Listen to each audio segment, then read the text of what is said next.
Time for another response video.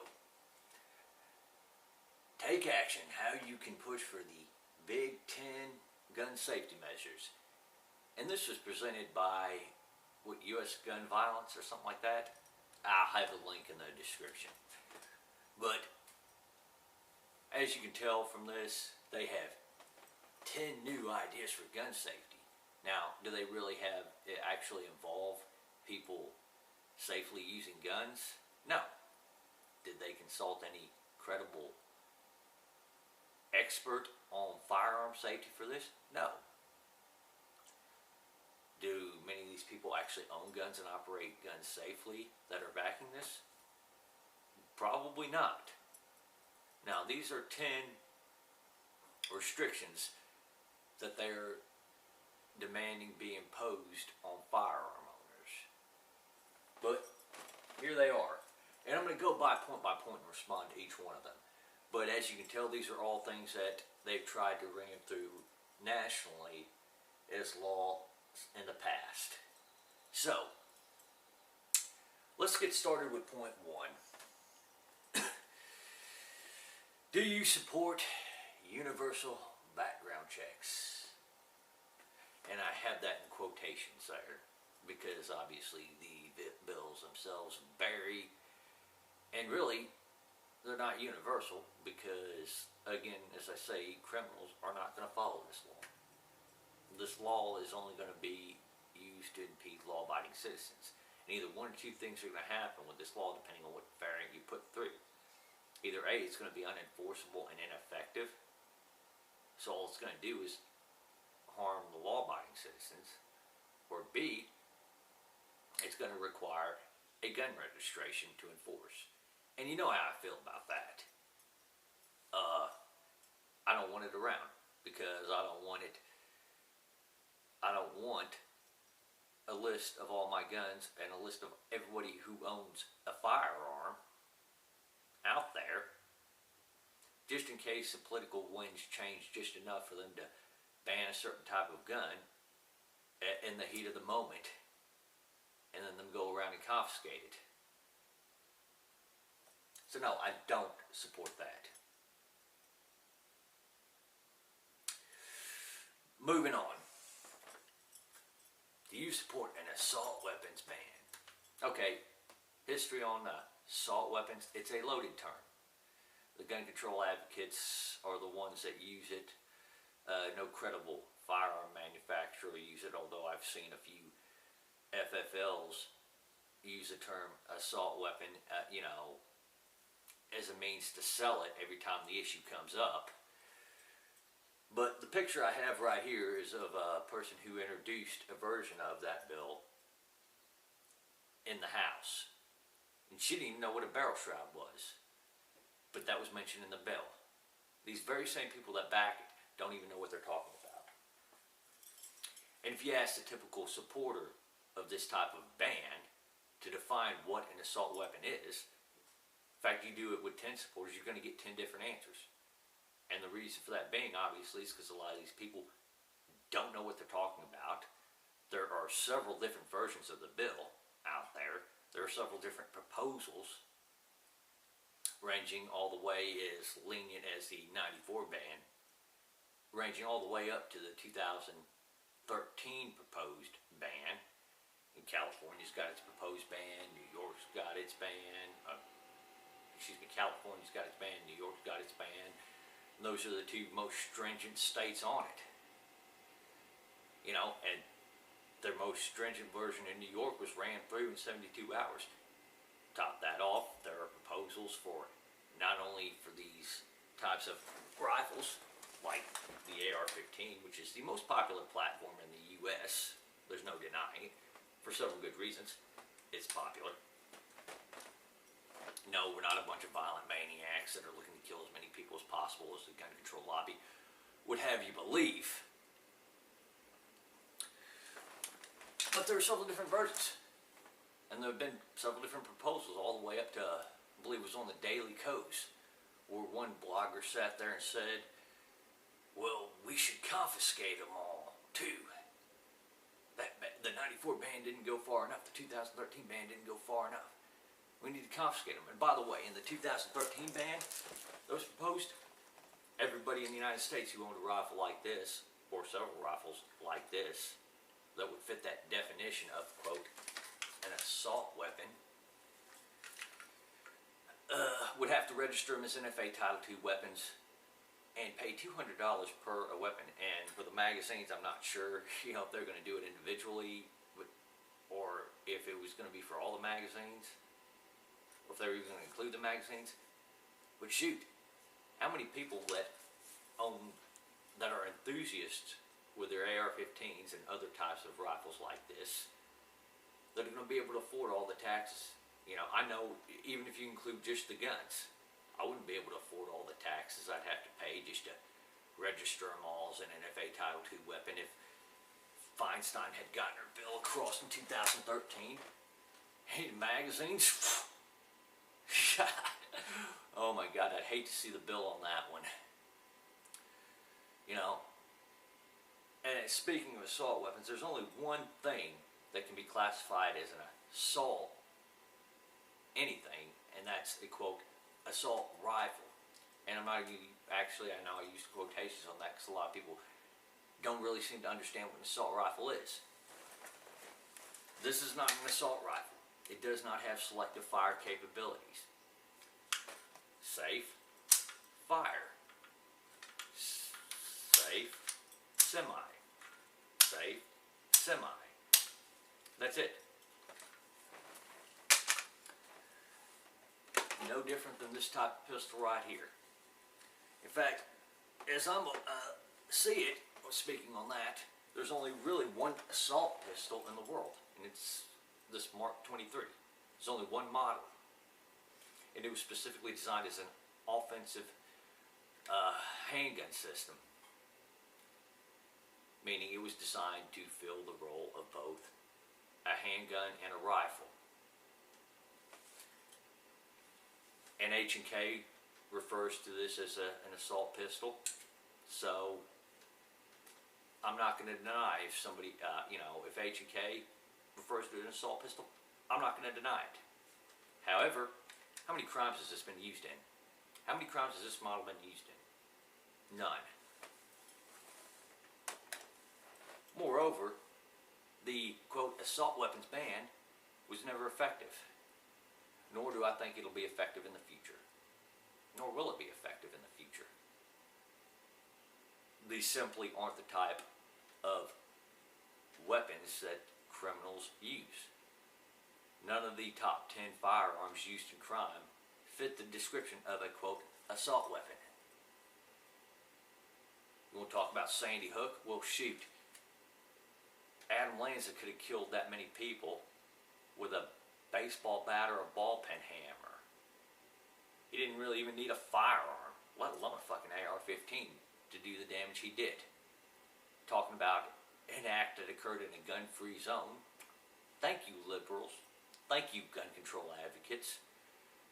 That people there really weren't expecting to defend themselves. And, you're talking about the large amount of his victim being first graders.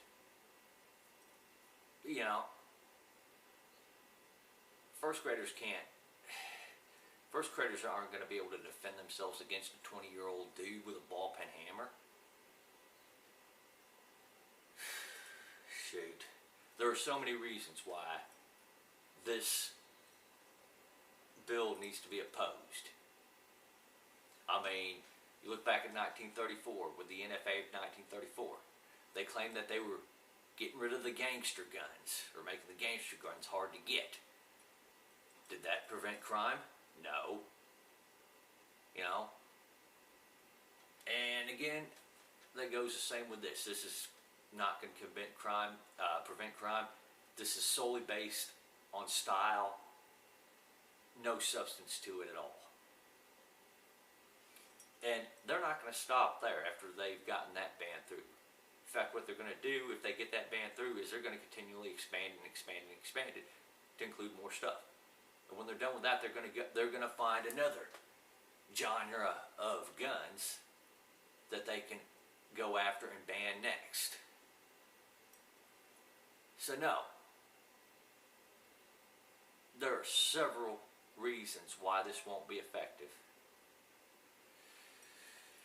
But at the end of the day, once you discuss this with a gun control advocate, and you know, they kind of start to see that this won't prevent crime, they will resort to the question, well, why do you need this? Well, sorry, my rights aren't based on your perceived need of that item. You know, this is the United States of America. We're supposed to be a free state. We're supposed to be a nation of freedom.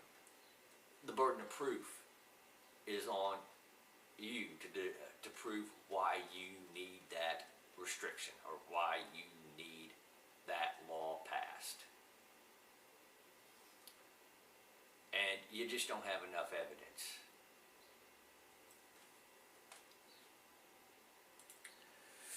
Do you support mandatory child safety locks? Well, what do you mean by that? Do you mean, as in, do you support the mandatory safety locks coming with a gun? They already do. I've got a million of these things. I got so many of these things, I don't know what to do with all of them. In fact, I wish I could tell the FFL, hey, look, please, just take this out of here, knock off $10. Not even kidding. I never use these dang things. Now, if you're talking about mandating and using them, well, shoot. You're talking about rendering everyone's home personal protection firearm or their home defense firearm inoperable. But moreover, how are you going to enforce that law? You're going to have the police go door to door? Oh, well, we got to check all your firearms. Make sure you got one of these bad boys on them. I mean, look at this configuration. If your gun was in this configuration when a burglar broke in, you got to find the keys, you got to unlock the gun, you got to find the magazine. You know, cause honestly, I think people that do that probably would have to actually look for some of that stuff. And then you'd have to load it. By that point, those home intruders have already got you because they weren't stupid enough to put something like that on the guns that they were going to go use to rob your ass with. And then the gun control advocates, after your gun got taken, after you're dead, after your family's dead, are going to sit there and say, see, having a gun can't protect you. And then, you know, somebody like me will respond, well, hey, you know, you pretty much mandated this situation take place. If you not had the trigger lock on there, if you not had the gun lock on there, well, things might have turned out differently. And then, you know, they're going to respond, well, with another straw man.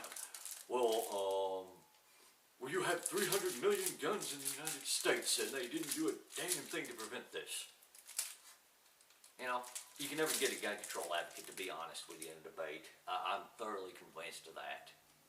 Now, when I say gun control advocate and somebody who simply just half-heartedly supports this or half-heartedly would support this if they were heckled by a gun control advocate, those are two different things. But yeah, that's your big problem with that, mandating that, is the ability to enforce and the fact that you render your home protection gun useless. Next, not going to stop, it might not stop your kids from getting to it. You know, a lot of these trigger locks, they found that kids can get off real easy even without the key. And this lock right here, are you telling me that no kid's going to find a key to this? Your best bet on this is to teach your kids proper gun safety. Keep an eye on your kids if they're too young to learn about proper gun safety. You know, things you should be doing as a parent anyway. Moving on to the next slide. Do you support mandatory safe storage laws? No, I don't. No, I do not. And I have a gun safe of my own. You know, when my guns aren't in use, they're in that gun safe. with the exception of my home defense guns, which are out. My problem with this, again, how do you enforce this law? How do you have the police come through and do mandatory safety checks? I mean, you can come through and they can look in the safe and see a few guns in there. What if they don't see any other guns? I mean, you know, and you have more guns in the house that they don't know about. Oh, right, well, registration, right? And again, I say, you know how I feel about that. But, you know, this goes to show you right here that they want to these gun control advocates want to sit there and invade your privacy if you're a gun owner. They want to have police come into the privacy of your own home. And moreover, you know, think of how expensive it's going to be to enforce this law. Think of all that funding that could be used for the police to go after real criminals, as opposed to making gun safety safe inspections, or whatever they want to call it. Now, let's see. Do you support the repealing of the Protection of Lawful Commerce in Arms Act? No, I don't. No, I don't. For starters, this picture here is from the movie Runaway Jury. Now, I know it's a Hollywood movie and all that, but they've tried something like this back in the 90s. They tried to sue the gun manufacturers out of business. I mean, do we sue Ford when a Mustang gets used as a getaway vehicle in a robbery?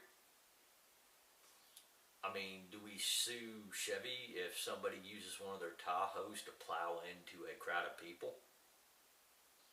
No, we don't. Do we sue Toyota if somebody was driving a Camry drunk and hit somebody? No. And neither should we sue any gun manufacturer just because somebody used a gun to murder somebody else or commit suicide. In fact, I wish this protection would go out to a lot more industries and a lot more products, because there's too much lawsuit abuse in this country, as is. You know? And by the way, yeah, Runaway Jury was a complete hatchet job. But moving on to the next. Do you support limiting magazine size to ensure that law enforcement are not outgunned? Alright, I know the words are probably in this graph a little small and harder to read. So I'm just going to read them out to you from here. Do you think a federal ban on the manufacture and sale of ammunition magazines that hold more than 10 rounds would reduce violent crime? And this is a survey that only certified law enforcement officers took, right? Red means yes, blue is unsure, and gray is no. There's a lot of gray there. You know, perhaps instead of trying to speak for law enforcement officers, the gun control lobby would do quite well to actually listen to what they have to say. And by the way, there have been several people that have already shown why magazine limits won't work in stopping criminals. There's a lot of evidence that says that. However, what it does do is severely hamper law-abiding citizens from having the life-saving rounds in their magazine if they're attacked by multiple intruders. Now, I mean, to believe a magazine limit would work, you have to believe three things. You have to believe that, one, this is going to stop criminals from getting those magazines. Two, you're going to have to believe that even if they didn't get those magazines, that they wouldn't be able to find another way, such as learn how to do rapid reloads, or do a New York reload. By the way, for those of you who don't know, a New York reload is where you carry multiple guns, you fire the ammunition on one gun, drop it, grab the next gun. And you have to believe that most criminals are actually going to need all those extra rounds to commit their crimes. And in most cases, criminals don't. They've got their specific target in mind.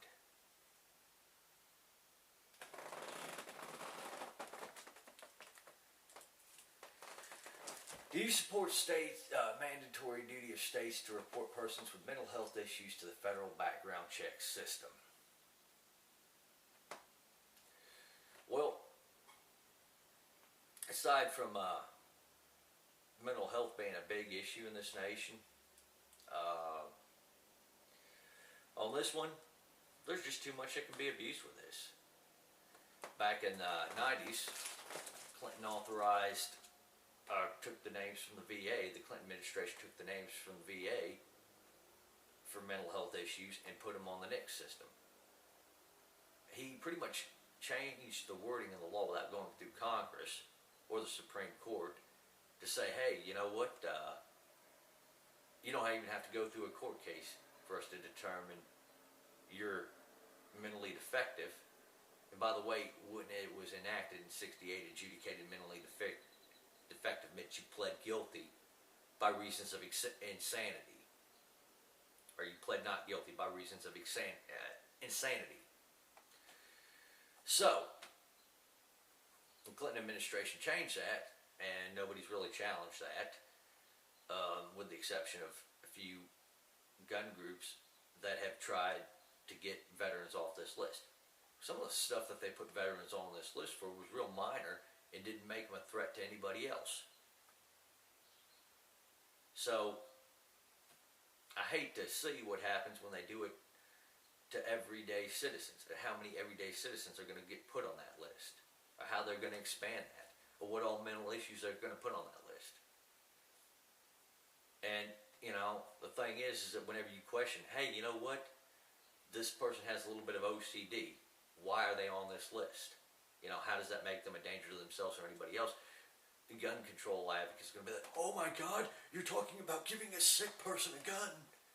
Which is what their response was when groups like Gun Owners of America tried to get several of those veterans that were denied for minor mental health issues off that prohibited persons list.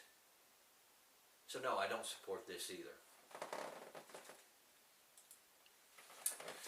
Do you support mandatory liability insurance for all gun owners? How's this going to prevent violent crime or suicide? How's this going to prevent homicide?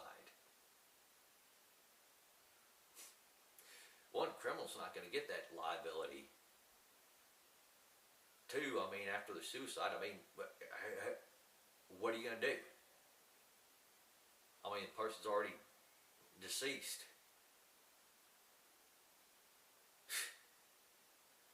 I mean, and accidents, those are so few and far between. The average gun owner will do $0 in accidental damage with their firearms. All this is here to do is to make gun ownership more expensive. It's a way for the gun control movement to punish gun owners financially for owning a firearm. And I put this straw man cartoon up here because they're sitting there saying, oh, well, they're coming for my guns. You know, they're making anybody who opposes this out to look like some crackpot. You know?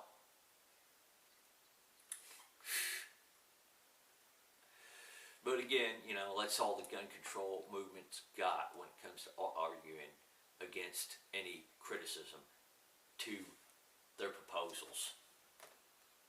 It's an emotional movement. The people that are in that movement are emotional people.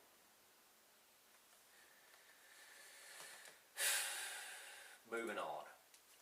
Do you support the mandatory reporting by gun owners of lost or stolen guns? Well, most gun owners report their guns stolen as soon as they realize it's stolen, I would think.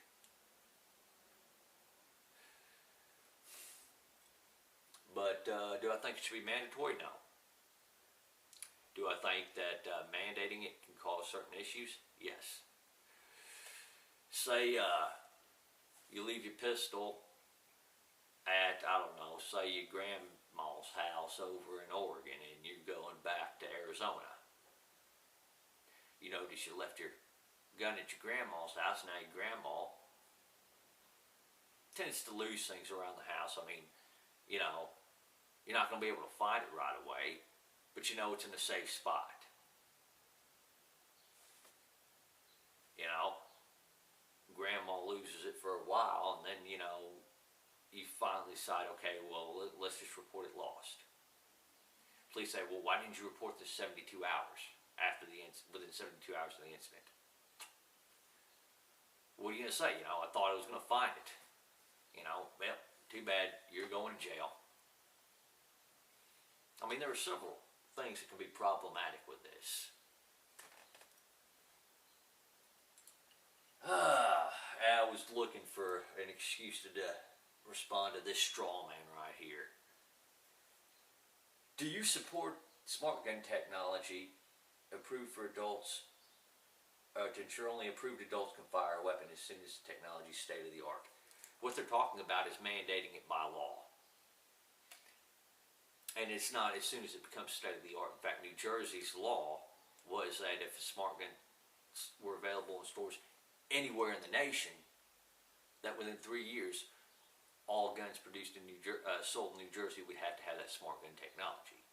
Didn't have to be state of the art. You know, and in fact, let me cover this straw man right quick.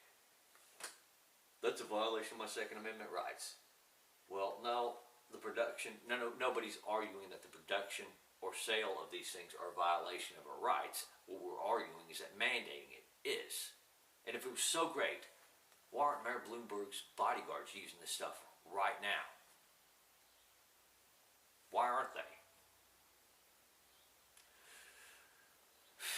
Why aren't the Secret Service using these guns? Why aren't police officers using these guns? These smart guns, technologies? If they're so great. Think about that for a second. Because there are several reasons why. I mean, let's say that this, I know it's not, but let's say this is a smart gun and this is a band, right? How's this technology going to work? You know, somebody going to break in the middle of the night and I'm going to look for my band and then try to find my gun, and then try to load my gun after I get the trigger lock off. At that point I'd be dead. Say what happens if we get mugged and a mugger recognizes that this is a smart band, or better yet, knows that or worse yet, knows that technology is out there, so he's grabbing my arm just in case, and now I can't use the pistol to fight back. There's several reasons why this isn't always a sound thing to do. Technology fails. That's another thing I want to cover. What happens when that smart gun technology fails? I mean, does it make the gun like a regular gun, like a gun without that technology in it, and kids can still have an accident with it? Or does it render it inoperable at the worst possible time when you're trying to use it to save your own life? You know?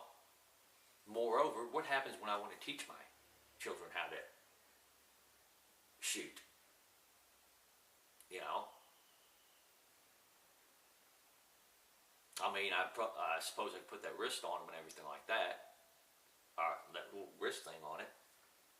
But what happens when they get in the drawer and find that little security triggering lock chip and then the matching firearm? Well, that smart gun technology didn't work. Now, mandating this, all it's going to lead to is making a firearm much more expensive. It's going to not be near as safe as the gun control lobby is making it out to be. As if it was, right now, I guarantee you Mayor Bloomberg's bodyguards would be using this.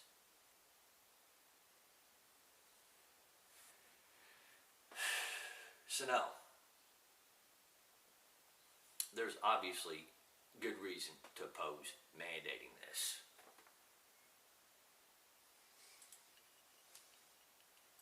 And here's one of the things I want to ask gun control advocates. even though it's a rhetorical question, because I know I'm not going to get an honest answer from them, is, and when these gun laws don't work, I mean, we know that the gun control advocate can't answer that question honestly. He knows that they're not going to get repealed. But most of them know they're not going to get repealed. That's not the aim. Well, they're going to say, well, we don't need that anyway, or something along the lines of, oh, no, it's working, you just don't notice it. Or like when right to carry laws were being enacted, the gun control advocates scream, there are going to be apocalyptic gun battles at every traffic light, at every fender bender, which never materialized, but you didn't hear an apology or retraction of the statement from any of those gun control advocates. I mean, you did have, to my knowledge, one Dallas police chief who originally opposed it, but then came out afterwards and said, you know what, I'm a believer in right to carry, but none of the other national gun control organizations did that. All they did was, like they always do, ignore what the police say. But what happens when these laws don't work and people call them on this? A straw man like this. I mean, when people pointed out to Piers Morgan that Sandy Hook was a gun-free zone, all Piers Morgan did was straw man and say, oh, you guys want more guns, more guns. You've got over 300 million guns in this country, and your answer is more guns. Those 300 million guns obviously didn't do a damn thing. Well, no, Piers. They didn't. They couldn't. Law-abiding gun owners couldn't carry on school property. And I know I'm kind of picking on Piers Morgan here, even though I don't think he said anything recently. But I'm using his words as an example. That mandatory trigger, the mandatory gun lock. I can easily see somebody like Dan Gross getting up there to debate with Larry Pratt after it, became knowledge that the gun lock was on a gun for, the homeowner, and he was killed trying to get the gun lock off. Dan Gross would be like, well, you see, this is evidence that guns really don't make the home safer, and they really can't be used to protect you. And then Larry Pratt would say something like, well, no, there was, what killed the gun owner, the homeowner, was the fact that he couldn't get the trigger lock off in time. Had he not had to have that trigger lock on there and he was able to keep the gun loaded, he might still be alive today. And then Dan Gross, oh, well, the answer is not more guns, it's less guns. I can easily see that happening. Alright. So, I hope this is a pretty good insight to anybody who's just starting the debate. I hope people who are leaning more towards the gun control side will look at this video and see why there's a good reason to oppose these laws, and I hope that people would understand this, watch this and understand, yes, the strategy is to reduce gun owners and to do what they can, to put every single restriction on us that they can. Their goal is to discourage gun ownership. Their goal is not to make society a safer place.